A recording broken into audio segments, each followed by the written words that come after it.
اور آج کل ہم دیکھتے ہیں کہ اداروں کے بھی یہ دشمن بنے ہوئے ہیں اور ان کے خلاف بھی ان کی جو بیانات ہے مفتی صاحب ان سے ظاہر ہوتا ہے کے لیے معذرت، لیکن یہ بات صحیح ہے، اپنوں کے ہیں نہ پرایوں کے ہیں۔ مفتی صاحب صحیح ہے کہ یہ نالائق حکومت ہے، یہ کمزور حکومت ہے، بیساکھیوں پہ چل رہی ہے، آپ کے سارے الزامات درست ہیں، لیکن 1.5 سال میں پی ڈی ایم نے کیا کیا ہے؟ میرا سوال یہ ہے آپ سے۔ میں بتاتا ہوں جی، اصل میں پی ڈی ایم کے جتنے بھی پارٹیاں ہیں وہ سب جو ہیں اپنے منشور پر کاربند ہے، اپنے دستور پر کاربند ہے، مشترکات کے حوالے سے اب بھی متفق ہے۔ دیکھیے اصل میں کسی اتحاد یا حزب اختلاف کا پتہ اسمبلی میں چلتا ہے۔ اسمبلی کے اندر آج تک بڑے بڑے جتنے بھی ایشوز ہے، خاص کر اس حکومت کے خلاف ہم سب متفق ہے۔ اب اگر آپ کہہ دیں کہ پی ڈی ایم میں مثلا پیپلز پارٹی ہے، وہ علیحدہ ہے پی ڈی ایم سے، بالکل ٹھیک ہے، لیکن وہ بھی یہی کہتی ہے کہ یہ حکومت جو ہے قابل نہیں اس کے کہ اس کو چلنے دے۔ تو میرے خیال میں تمام جماعتیں کہتی ہیں حکومت قابل نہیں ہے چلنے دے، لیکن انہیں گھر بھی بھیجنے دینا نہیں چاہتی۔ آج جو پی ڈی ایم نے فیصلہ کیا، جی دیکھو گھر بھیجنے کے لیے آج بھی ہم نے فیصلہ کیا ہے۔ سیاسی تحریکیں جو جتنے بھی ہوتی ہے اس میں کوئی شک نہیں کہ اس میں تسلسل ہونی چاہیے، تو تسلسل کے ساتھ ہم کام کر رہے ہیں۔ مفتی صاحب یہ بتائیے کہ لانگ مارچ کا حوصلہ کیوں نہیں پڑ رہا پی ڈی ایم کا؟ لانگ مارچ کا حوصلہ کیوں نہیں پڑ رہا پی ڈی ایم کا؟ جی لانگ مارچ کیوں نہیں فیصلہ کر پا رہے آپ لانگ مارچ کا؟ لانگ مارچ کا فیصلہ آج شاید اگر آپ نے سنا ہوگا، آج انہوں نے فیصلہ کیا ہے کہ ابتدا کرتے ہیں دوبارہ، اور چونکہ حکومت کی کمر توڑ مہنگائی کی وجہ سے، ان کے جبر اور ظلم کی وجہ سے جو عوام پر انہوں نے مہنگائی کا ایٹم بم گرا دیا ہے، اس کی وجہ سے تمام عوام پریشان ہے، اور آئے روز ڈی چوک جو ہیں وہ ان پر مختلف دھرنے ہوتے ہیں، کبھی سرکاری لوگ آتے ہیں، کبھی آپ کے جو صحافی برادری ہیں، میڈیا والے ہیں وہ آتے ہیں، اور کبھی عوام آتے ہیں، یہاں تک کہ پشاور میں اندھے لوگوں نے بھی دھرنا دیا ہوا ہے۔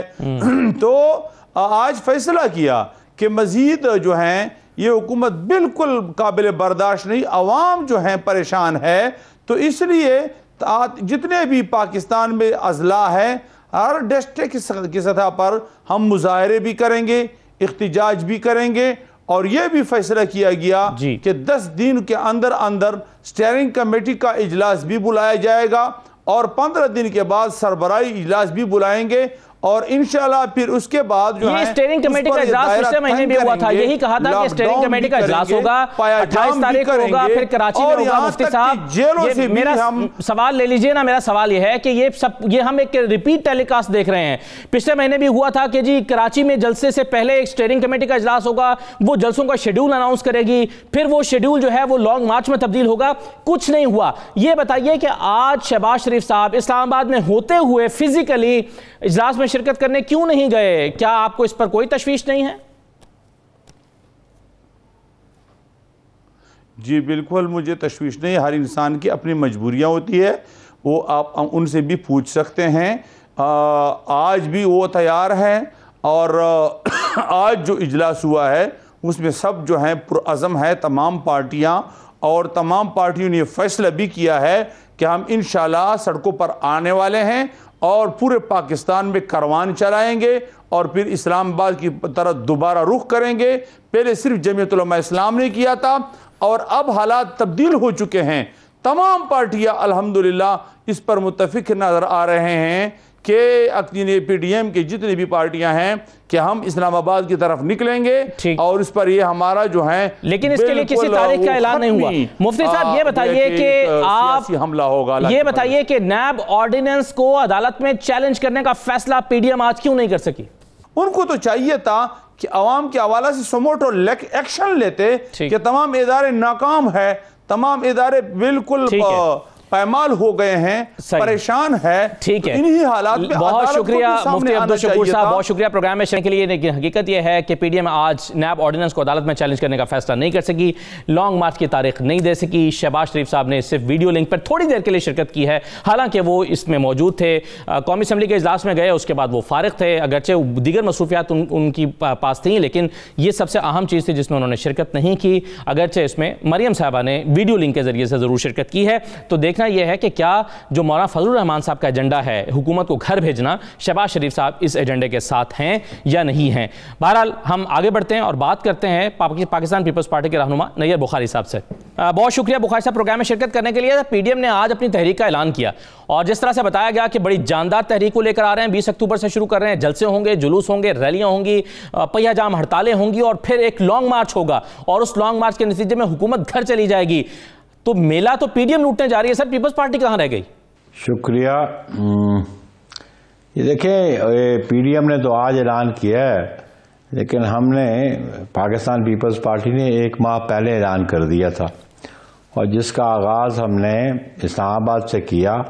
مہنگائی کے خلاف جو احتجاجی جلسہ ہم نے کیا, اور اس میں ہم نے اعلان کیا کہ اب احتجاجی تحریک شروع ہوگی اور ہر ضلع میں احتجاجی کیمپ بھی لگائے جائیں گے اور احتجاجی ریلیاں بھی نکالی جائیں گی. اور کل جب یوم کارساز پہ چیئرمین بلاول کی تقریر بڑے واضح ہے کہ ہم احتجاج ہر ضلع میں کریں گے اور احتجاجی جلسے بھی کریں گے, اور ہم یہ بھی کنسیڈر کر رہے ہیں کہ ہم لانگ مارچ کے حوالے سے کہ ہم لانگ مارچ کا بھی کچھ فیصلہ ہماری جماعت کرے گی سی سی کی مشاورت کے ساتھ. اور یہ جو پی ڈی ایم جو آج کر رہی ہے, یہ اگر پی ڈی ایم 25 مارچ کا جو پی ڈی ایم میں پاکستان پیپلز پارٹی موجود تھی, بلکہ میں جب پی ڈی ایم وجود میں تھی, پیپلز پارٹی اور اے این پی کے نکلنے کے بعد پی ڈی ایم کا وجود ہی نہیں رہا. یہ دیگر جماعتوں کا مجموعہ تو ہو سکتا ہے, لیکن میں اس کو پی ڈی ایم نہیں سمجھتا. تو اس پہ اگر یہ متفق ہوتے تو آج یہ حکومت گھر جا چکی ہوتی. لیکن پھر بھی ان کی اسٹرینتھ جو ہے وہ پی ڈی ایم کی اسٹرینتھ پیپلز پارٹی کی تنہا جماعت ہے, چونکہ پیپلز پارٹی اس سے زیادہ نہیں ہے ان کے پاس. چلیں 2 بڑی جماعتیں اور کئی اور چھوٹی جماعتیں بھی شامل ہیں ان کے ساتھ.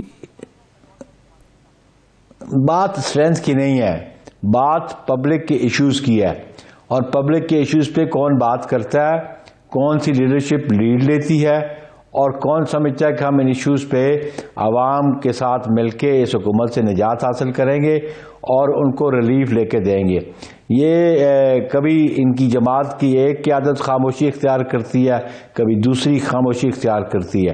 پاکستان پیپلز پارٹی تواتر سے جو موقف ہمارا 20 سپٹمبر میں پی ڈی ایم کی بنیاد رکھنے پہ تھا, اس پہ آج بھی قائم ہے. ہم نے تو نہیں کہا تھا ان جماعتوں کو کہ آپ لانگ مارچ جو 25 مارچ کو ہونا تھا اس کے ساتھ استعفوں کو منسلک کر دیں.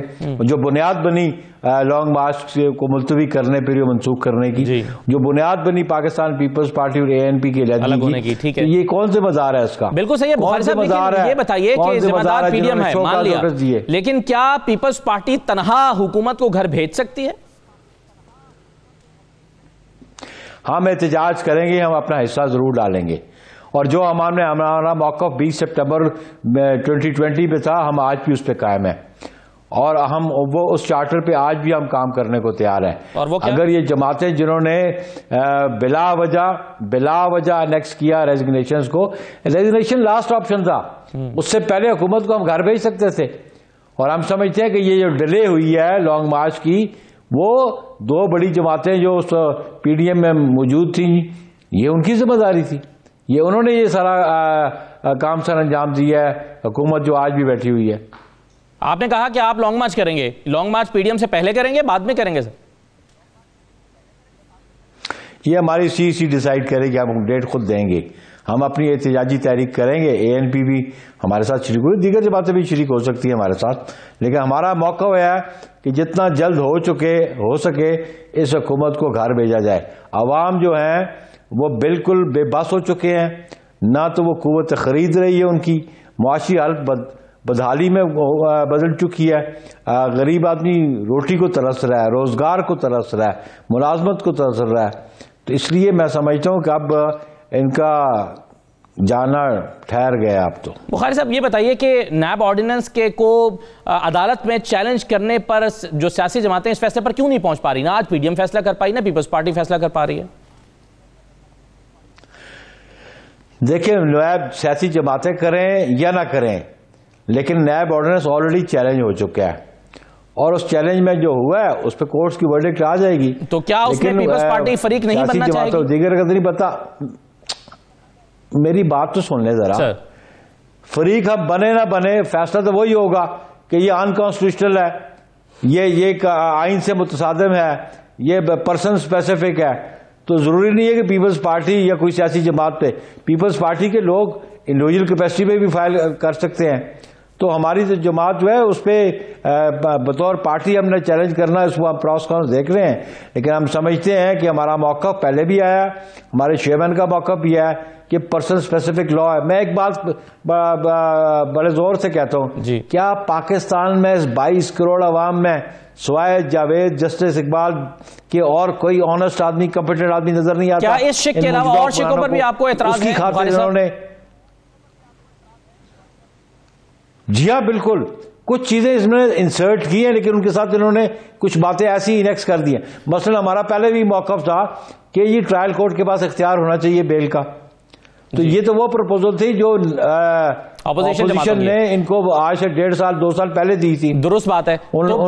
یہ بتائیں مگر اس آرڈیننس کو پیپلز پارٹی کیوں چیلنج کرنا چاہے گی جبکہ زرداری صاحب اسی کو بنیاد بنا کر بریت کی درخواست بھی دائر کر رہے ہیں، جو کہ مسترد ہو گئی لیکن درخواست تو دائر کی انہوں نے؟ ابھی تک یہ میں سمجھتا ہوں آپ کے نالج میں یہ بات نہیں ہے کہ ہم نے کوئی ایسی درخواست نہیں دی تھی۔ ہم نے درخواست دی تھی کہ وہ کورٹ نے اس دن تاریخ مقرر تھی چارج فریم کرنے کی، تو نئی پٹیشن دائر کی ہے نا چارج آپ فریم نہیں کر سکتے۔ سر نئی پٹیشن دائر کی سنیں نا، آپ بھی تھوڑا سمجھ لیں، میری بات تو سن لیں آپ، بات سن لیں، تھوڑا قانون کو یا تو سمجھ لیں، یا جو آپ کے رپورٹر موجود ہوتے ہیں ان سے اصل بات سن لیں۔ سمجھائیے سر۔ بات یہ ہے کہ میں کورٹ میں خود موجود تھا، ٹھیک ہے، اس دن ہم نے درخواست یہ دی کہ یہ کورٹ چارج فریم نہیں کر سکتی کیونکہ سیکشن 4 میں کہا گیا ہے کہ یہ مس یوز آف اتھارٹی کی جو مقدمات ہیں اور جو بونافائیڈی یا میلافائیڈی کی بنیاد پہ نہیں بنے، یا ان کا جو ایکٹ تھا وہ بونافائیڈی درست تھا، ان کو اپنے اپنے کورٹس میں ٹرانسفر ہونا ہے، ایف آئی اے کی کورٹس میں ٹرانسفر ہونا ہے، اینٹی کرپشن کی کورٹس میں ٹرانسفر ہونا ہے۔ اس لیے ہم سے سمجھتے ہیں کہ وہ جو مقدمہ تھا بٹوین 2 پارٹیز ایگریمنٹ تھا، اس میں گورنمنٹ فنکشنری کوئی نہیں تھا، اس میں آصف علی زرداری کا کوئی رول نہیں تھا، پرائیویٹ پارٹیز کا وہ ایگریمنٹ تھا، اس لیے اس کو پرائیویٹ پارٹیز کا جو ایگریمنٹ ہے وہ نیب کے نیچے نہیں آتا، اس لیے آپ بخاری صاحب میں نے کیا مختلف کہا؟ بات یہ ہے، میں نے بھی یہی کہا، آپ نے میں نے بھی یہی کہا، تو کیا اس میں بریت کی میری بات سنیں جی، آپ اس کو بریت کی درخواست کیسے کہہ سکتے ہیں؟ کیا نئی درخواست شامل کی گئی؟ قانون کو ہم نے درخواست دی کہ چارج فریم یہ عدالت نہیں کر سکتی، اس کی جورسڈکشن نہیں ہے۔ آپ جب قانون نہیں سمجھتے، آپ قانون کی بحث میرے ساتھ کر رہے ہیں۔ پھر میں سوال کر رہا ہوں آپ سے، قانون آپ سمجھتے ہیں، قانون دان ہے، میں تو قانون کا طالب علم بھی نہیں ہوں، میں تو سوال کر رہا ہوں آپ سے۔ آپ نے، میرا سوال یہ تھا کہ آپ نے اس آرڈیننس کو بنیاد بنا کر ایک ریلیف عدالت سے مانگا یا نہیں مانگا؟ وہ ریلیف نہیں ہے، ہم نے جورسڈکشن کو چیلنج کیا، ہم نے کہا یہ آپ کی جورسڈکشن اب نہیں ہے، چارج فریم کرنا اور بات، ایکوٹل کی اور بات، اس فورم پہ جائے گا جب کنسرن کورٹ میں، ادھر میں ہم ضرور درخواست دیں گے۔ ٹھیک ہے، لیکن آپ کم از کم بغیر سمجھے آپ کہتے ہیں نہیں، میں سمجھ رہا ہوں، بہت اچھے طریقے سے میں نے وہ پڑھی ہے آپ کی درخواست سر، وہ میں نے پوری پڑھ کے آپ سے سوال کر رہا ہوں۔ وہ جو درخواست آئی تھی اس میں جن شکوں کا آپ نے حوالہ دیا ہے، جن سیکشنز کو ایز اٹ از کوٹ کیا ہے، میں نے وہ پڑھا ہے، میں سوال کر رہا ہوں آپ سے، میں ایسے ہوا میں سوال نہیں کر رہا تھا۔ بہرحال آپ نے، آپ کا نقطہ نظر اپنا ہے، میرا سوال اپنا ہے۔ مجھے یہ بتائیے سر کہ کیا Peoples Party P D M سے کسی بھی سطح پر رابطے میں ہے؟ ہمارا جو انہوں نے شو کا نوٹسز دیے تھے اور ہمارا موقف تھا کہ یہ ہم سے اپالوجی ٹینڈر کریں تو پھر ہم سوچیں گے، تو پھر ہم اپنی سی سی میں لے کے جائیں گے۔ تو ابھی تک تو ہمارے ساتھ انہوں نے کوئی رجوع نہیں کیا، بہت شکریہ نیر بخاری صاحب پروگرام میں شرکت کے لیے. نیر بخاری صاحب ہمارے ساتھ موجود تھے. ایک بریک لیتے ہیں, بریک کے بعد اعظم نذیر تارڑ صاحب ہمارے ساتھ موجود ہوں گے. کچھ اسی طرح کی ٹھیک ہے سوال ان کے سامنے رکھیں گے کہ آج شہباز شریف صاحب نے بھی تو اسی آرڈیننس کو بنیاد بنا کے ریلیف مانگا ہے نیب کورٹ میں, اس پر وہ کیا کہتے ہیں. بریک کے بعد واپس آ رہے ہیں.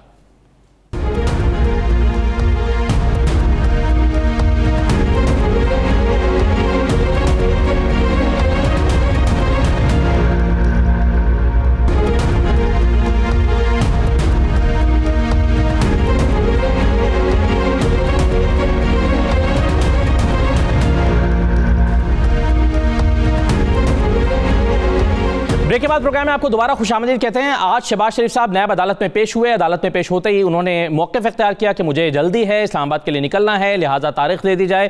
شہباز شریف صاحب کو تاریخ دے دی گئی. ساتھ ہی ساتھ ان کے وکلاء نے یہ موقف عدالت میں آج اختیار کیا کہ نیب کا جو نیا آرڈیننس آیا ہے اس کے بعد 9E کے تحت, سیکشن 9E, اس کے تحت آڈیو ویڈیو ریکارڈنگ کا سسٹم عدالت میں موجود نہیں ہے, کیونکہ جتنا بھی اب ایویڈنس ریکارڈ ہونا ہے وہ آڈیو ویڈیو کے ذریعے ہونا ہے.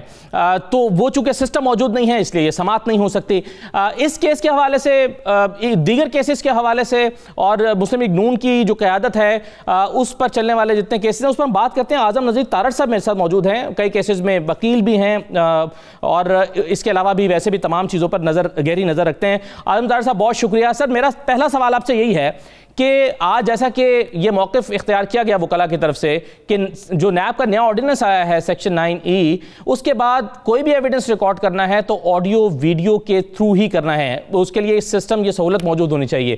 کیا آپ بھی یہ سمجھتے ہیں کہ اس کے بغیر ایویڈنس نہیں ہو سکتا؟ یہ ظاہر ہے کچھ چیزیں ہوتی ہیں جو کہ ڈیفیکٹو ہو چکی ہوتی ہیں, یعنی کہ ان ریئلٹی وہ موجود ہوتی ہے. نیب کو امینڈ تو غیر آئینی طریقے سے کیا گیا ہے, لیکن یہ حقیقت ہے کہ آرڈیننس فیلڈ میں ہے, اور جب آرڈیننس فیلڈ میں ہو تو اس وقت کا جو لا آف لینڈ ہے وہ وہی ہوتا ہے, اور اس میں کیونکہ ورڈ شیل یوز کیا گیا ہے جی, تو اگر کوئی ادروائز شہادت آج کی تاریخ میں کی جائے گی جب تک یہ آرڈیننس فیلڈ میں ہے تو وہ غیر قانونی ہوگی اس قانونی شک کی روح سے. تو انہوں نے ٹھیک پوائنٹ آؤٹ کیا. البتہ یہ بات کی بات ہے کہ اس آرڈیننس کی جو آئینی حیثیت ہے وہ کل کو چیلنج ہونے جا رہی ہے, اس میں کیا فیصلے آتے ہیں یا پارلیمنٹ اس کو دوبارہ منظور کرتی ہے یا نہیں, لیکن یہ حقیقت ہے کہ آج صورتحال یہ. تو اعظم تارڑ صاحب اس میں آپ جو مخالفین ہیں آپ کے وہ یہ کہہ رہے ہیں کہ جن شکوں سے آپ کو فائدہ ہو سکتا ہے اور آپ کو ایک ڈیلے مل سکتا تھا, آپ اپنے کیس کو تاخیر کا شکار کر سکتے تھے, اس کو آپ اپنے فائدے کے لیے استعمال کر رہے ہیں اور باقی آپ ویسے اس کی مخالفت کر رہے ہیں. تو یہ اصولی موقف تو نہ ہوا, یہ مخالفین کا نقطہ نظر ہے. مجھے تو اس پہ ہنسی آئے گی کیونکہ کسی کیس میں بھی ڈیلینگ ٹیکٹکس کی اس لیے ضرورت نہیں ہے کہ اس میں تو ابھی سینکڑوں گواہان موجود ہیں, درجنوں گواہان ابھی ریکارڈ ہونے ہیں, اور وہ پتہ نہیں کب جا کے انہوں نے منطقی انجام کو پہنچنا ان کیسز میں, جو تینوں کیسز ہیں شہباز صاحب کے خلاف یا ان کے دیگر رکائے کار کے خلاف. میں نہیں سمجھتا کہ یہ ڈیلینگ ٹیکٹکس ہے. یہ خود انہوں نے, وہ کہتے ہیں کہ یہ ان کی شوق کی چوڑیاں ہیں, حکومت نے یہ قانون خود بنا کے دے دیا. ان کے عزائم تو کچھ اور ہیں, وہ تو پرفیکٹ ججز لگا کے اور ایویڈنس ریکارڈ کرنے کے طریقے جو ہیں چینج کر کے. ان کی خواہش تو یہ ہے کہ اپنے سیاسی مخالفین کو وہ دیوار میں چنے, لیکن میرا نہیں خیال کہ یہ ان کی خواہش پوری ہوگی. رہی بات یہ پوائنٹ آؤٹ کرنے کی کہ آج کا جو قانون ہے اس کے تحت یہ چیز جائز ہے, یہ جائز نہیں ہے. یہ ایک پروفیشنل لائر کی قانونی ذمہ داری ہے, اور جج صاحبان جو ہیں جی وہ ظاہر ہے اپنا مائنڈ اپلائی کرتے ہیں, وہ کوئی مشینی فیصلے تو نہیں کرتے, وہ قانون دیکھ کے کرتے ہیں نا فیصلے کہ یہ ہو سکتا ہے, یہ نہیں ہو سکتا ہے. کورٹ کا خود یہ خیال تھا پچھلی تاریخ کے اوپر کہ یہ ممکن نہیں, آپ پڑھ کے آئیے گا. آج ہمارے وکیل نے کہا کہ ہاں صورتحال یہی ہے, ہم آپ سے اتفاق کرتے ہیں, لیکن آپ کو میں بتا رہا ہوں کہ پولیٹیکل پارٹیز جو اپوزیشن میں بیٹھی ہیں انہوں نے یہ طے کیا ہے کہ یہ نیب آرڈیننس چیلنج کر رہے ہیں, اور آئندہ چند دنوں میں انشاءاللہ العزیز یہ مقدمات. آج بہرحال پی ڈی ایم کا اجلاس تھا, اس میں تو یہ فیصلہ نہیں ہو سکا کہ اس کو عدالت میں چیلنج کر رہے ہیں پی ڈی ایم کے پلیٹ فارم سے. پی ڈی ایم کا فیصلہ بالکل یہ اجلاس میں نہیں تھا ہونا. آپ کو پتہ ہے کہ جب کوئی قانونی موشگافیاں ہوتی ہیں تو اس کے لیے ایک چھوٹی سب کمیٹی بنائی جاتی ہے. ٹھیک ہے. اچھا طاہر صاحب، آپ نے ابھی جیسا کہ گواہان کا ذکر کیا، آپ نے کہا کہ درجنوں گواہان ہیں جو ابھی ریکارڈ ہونے ہیں. یہ بتائیے کہ اس میں ایک کیس میں ایک ڈیولپمنٹ ہوئی ہے، اور ڈیولپمنٹ یہ ہوئی ہے کہ نصرت شہباز صاحبہ ان پر اب چارج فریم ہوا ہے. اس کی اب قانونی پہلو کیا ہے کہ 110 میں سے 12 گواہان کے ابھی تک بیان ریکارڈ ہوئے تھے، اب نصرت شہباز صاحبہ پر فرد جو عائد ہونے کے بعد کیا وہ 12 کے 12 گواہان بھی دوبارہ سے ریکارڈ ہوں گے جو 2.5 سال میں ریکارڈ ہوئے ہیں؟ جی 2.5 سال میں تو اب ان کی اپنی مرضی ہے نا. نیب نے اگر یہ سپیڈ رکھنی ہو کہ لوگوں کی ضمانتیں روکنے کے لیے وہ ٹرائل ڈیلے کرے، 2.25 سال تو تفتیش ہوتی رہی ہے اس کیس میں، انہوں نے ریفرنس بھی فائل نہیں کیا. تو اب ظاہر ہے جب انہوں نے پروسیڈنگ جوائن کی ہیں، انہوں نے جلد بازی میں ان کی بیماری کو پس پش ڈالتے ہوئے، ان کے ایج فیکٹر کو پس پش ڈالتے ہوئے، ان violation of law and policy انہوں نے یہ ٹرائل شروع کر دیا تھا. اب ظاہر ہے جب کورٹ نے آرڈر کیا اور یہ عدالت عالیہ نے کیس ڈیمانڈ کیا تھا کہ آپ ان سے قانون کے تحت فرد جرم عائد کر سکتے ہیں اور ان کی ایبسنس میں ان کا پلیڈر کے ذریعے ہو سکتی ہے، تو ظاہر ہے اب اس کو دوبارہ ریکارڈ کرنا پڑے گا. یہ ویسے ہی آپ نے دیکھ لیا جو اس تفتیش کے ساتھ لندن میں جو حشر ہوا ہے ایک نیوٹرل جگہ پہ، اس کے بعد اور جو لاہور ہائی کورٹ کے 5 جج صاحبان نے جب میاں شہباز شریف کو ضمانت دی، انہوں نے جو لکھا اس کیس کی جو حقیقت کھولی، اس کے بعد میرا نہیں خیال کہ اس کیس کے پلے کچھ ہے. صحیح ہے، چلیں وہ تو ابھی ضمانت ہوئی ہے سر، ٹرائل تو باقی آپ جانتے ہیں اس کے قانونی طور پر تو اب سب سے زیادہ. سر ایک تاثر یہ ہے کہ جو ٹرائل ہے وہ سلو چل رہا ہے، اور اس کو آپ نے ظاہر ہے ضمانت لینے کے لیے بھی استعمال کیا. ہم دیکھتے تھے کہ وہاں پر ضمانت کے لیے اس کو آرگومنٹ کے طور پر استعمال کیا کہ بھئی ان کا کیا قصور ہے، ٹرائل سلو چل رہا ہے. یہ ٹرائل سلو کے حوالے سے پروسیکیوٹر کا یہ خیال ہے کہ اس میں شہباز شریف اور ان کی قانون ٹیم بھی رکاوٹ ہے. جیسے آج بھی شہباز شریف صاحب نے پیش ہو کر کہا کہ جی میں نے اسلام آباد جانا ہے، میں 1 گھنٹہ بھی نہیں ٹھہر سکتا، مجھے فوراً تاریخ دی جائے، اور وہ تلاوت سے بھی پہلے روسٹم پر چلے گئے اور تاریخ انہوں نے 5 منٹ کے اندر اندر لے لی. تو کیا اس میں آپ نہیں سمجھتے کہ دوسری سائیڈ کا بھی تاخیر کا شکار کرنے میں کچھ نہ کچھ رول ضرور ہے؟ نہیں دیکھیے، بڑی سیدھی سی بات ہے، جب جج میں آپ نا چیزوں کو کاٹ کے کٹ اینڈ پیسٹ کر کے سوال پوچھ رہے ہیں، آپ تھوڑی سی تحقیق، آپ بھائی ہیں میرے لیے بہت محترم ہے، اسے بالکل مائنڈ نہ کیجیے کہ آپ تو ایک نیوٹرل شخص ہے. پچھلی تاریخ سے، اور یہ چیز آن ریکارڈ ہے، اگر میں غلط ہوں تو میں پروگرام میں آ کے آپ سے معذرت کروں گا اس بات سے. جی پچھلی تاریخ پہ ٹرائل جج نے خود کہا تھا شہباز صاحب کے وکیل کو کہ آرڈیننس فیلڈ میں ہے، آرڈیننس کی سیکشن 9E کے تحت یہ evidence it shall be recorded. میں نے آپ کا نقطہ نظر مان لیا سر، اور میں سمجھ بھی گیا، لیکن میری گزارش صرف یہ ہے کہ آج میری بھی تو بات آپ کہیے سر، کہیے سر. مجھے تو 10 دفعہ آپ کی طرف سے حکم آیا ہے کہ میں کہتے ہوں کہ آپ نے پروگرام جوائن کہیے سر، آپ میری بات بھی نہیں سنتے. جی کہیے. جب ٹرائل جج نے پچھلی تاریخ پہ آج سے 8 دن پہلے کہہ دیا کہ آپ پڑھ کے آئیے گا کہ آیا جو میں بات کر رہا ہوں وہ درست ہے یا غلط ہے. قانون میں وہ لکھا ہے کہ یہ ایویڈنس اب ریکارڈ نہیں ہو سکتی.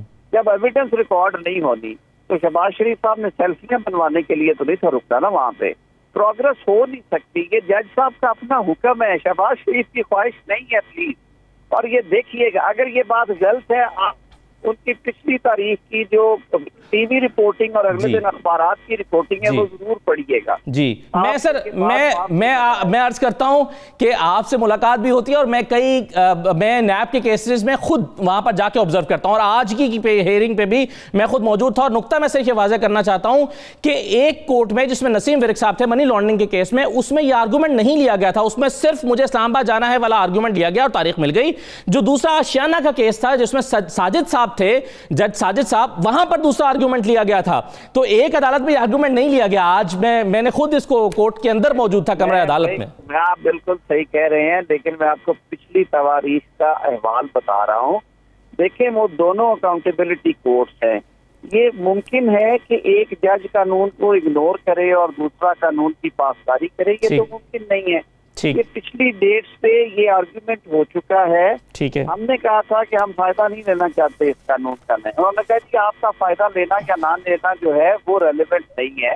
ایلیمنٹ یہ ہے کہ ایویڈنس ریکارڈ کرنے کا طریقہ تبدیل کر دیا گیا ہے. وہ کیا بددھیانتی سے حکومت نے. رائٹ سر, میں تارڑ صاحب میں معذرت چاہتا ہوں, مجھے وقت کی قلت آ رہی ہے, حالانکہ میں آپ سے ماڈل ٹاؤن میں جو JIT کا معاملہ ہے اس پہ بھی بات کرنا چاہتا ہوں, اور رانا ثناء اللہ صاحب کے فرد جرم 22 سال میں عائد نہیں ہو سکی اس پہ بھی بات کرنا چاہتا تھا. اگر آپ دوبارہ میں آپ کو زحمت دوں گا 1-2 دن کے بعد, تاکہ ہم اس پر بھی سیر حاصل گفتگو کر سکیں, کیونکہ بہت سارے پہلو ایسے ہیں جس پر بات ہونا باقی ہے. بہرحال بہت شکریہ آپ کا پروگرام میں شرکت کرنے کے لیے. میں ایک چھوٹا سا بریک لے رہا ہوں, بریک کے بعد واپس آئیں گے تو ہم بات کریں گے لاہور میں سموگ جیسی کوئی چیز نظر آ رہی ہے جس کو ہیز کہا جا رہا ہے. سموگ اور ہیز میں کیا فرق ہے, اس پر ہم گفتگو کرتے ہیں, اور یہ کیا اتنی ہی ڈینجرس ہے, یہ کیوں پیدا ہو رہی ہے, اور عوام کو کیا کرنا چاہیے, تو اس پر گفتگو کریں گے. ایک چھوٹے سے بریک کے بعد واپس آتے ہیں.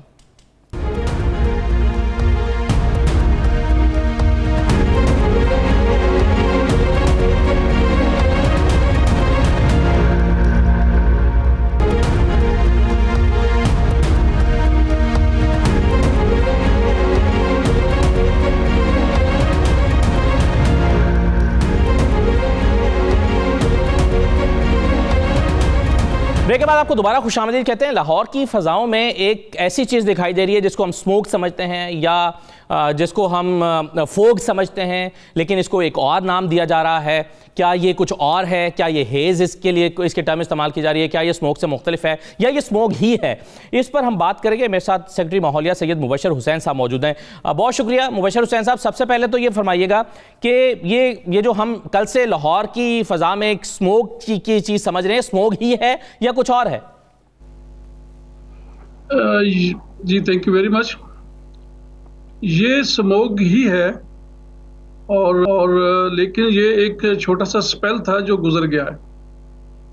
اور یہ ایکچولی ہوا پچھلے دنوں, جو 2-3 دن سے پہلے یہ سپیل آیا, یہ انڈین ٹیریٹری میں بہت زیادہ ایکسیسو سٹبل برننگ انہوں نے کی, اور ہوا کا رخ نیچرلی اس سیزن میں جو ہے وہ انڈیا سے پاکستان کی طرف آتا ہے. اس پریشر میں یہ ایئر جب ادھر آئی تو یہاں پہ یہ جو اس پچھلے 1-2 دن میں یہ ایک بنا, یہ سموک کا جو ہے جو واقعی یہ ایمبیٹ جو ہے ایئر کوالٹی لیول جب وہ ہائی ہوا تھا, تو یہ ابھی جو ہے اس کا سپیل گزر گیا ہے.